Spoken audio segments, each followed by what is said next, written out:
ایک بادشاہ کے سامنے کسی عالم نے یہ مسئلہ بیان کیا کہ زانی کے عمل کا قرض اس کی اولاد یا اس کے اہل خانہ میں سے کسی نہ کسی کو چکانا پڑتا ہے۔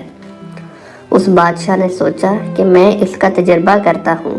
اس کی بیٹی حسن و جمال میں بے مثال تھی۔ اس نے شہزادی کو بلا کر کہا کہ عام سادہ کپڑا پہن کر اکیلی بازار میں جاؤ، اپنے چہرے کو کھلا رکھو اور لوگ تمہارے ساتھ جو معاملہ کریں وہ ہو بہو آ کر مجھے بتاؤ۔ شہزادی نے بازار کا چکر لگایا، مگر جو غیر محرم شخص اس کی طرف دیکھتا وہ شرم و حیا سے نگاہیں جھکا لیتا۔ کسی مرد نے اس شہزادی کے حسن و جمال کی طرف دیکھا ہی نہیں۔ سارے شہر کا چکر لگا کر جب شہزادی اپنے محل میں داخل ہونے لگی تو راہداری میں کسی ملازم نے محل کی خادمہ سمجھ کر روکا، گلے لگایا اور بوسہ لیا اور بھاگ گیا۔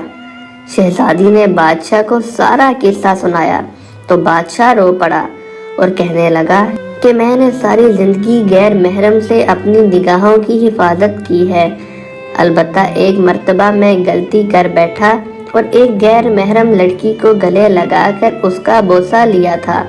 میرے ساتھ بھی وہی کچھ ہوا جو میں نے اپنے ہاتھوں سے کیا تھا۔ سچ ہے کہ زنا ایک قصاص والا عمل ہے جس کا بدلہ ادا ہو کر رہتا ہے۔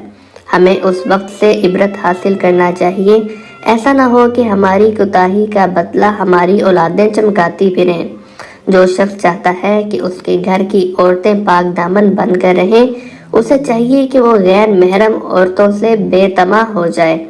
اسی طرح جو عورتیں چاہتی ہیں کہ ہمارے خاوند نیکوکاری کی زندگی گزاریں، بے حیائی والے کاموں کو چھوڑ دیں، انہیں چاہیے کہ وہ غیر محرم مردوں کی طرف نظر اٹھانا بھی چھوڑ دیں تاکہ پاک دامنی کا بدلہ پاک دامنی کی صورت میں مل جائے۔ رہ گئی بات کہ اگر کسی نے پہلے یہ کبیرہ گناہ کیا ہے تو توبہ کا دروازہ کھلا ہے۔ سچی توبہ کے ذریعے اپنے رب کو منائیں تاکہ دنیا میں قصاص سے بچ جائیں اور آخرت میں ذلت و رسوائی سے چھٹکارا پائیں۔ اللہ ہمیں شرم و حیا کی دولت سے مالا مال فرمائے۔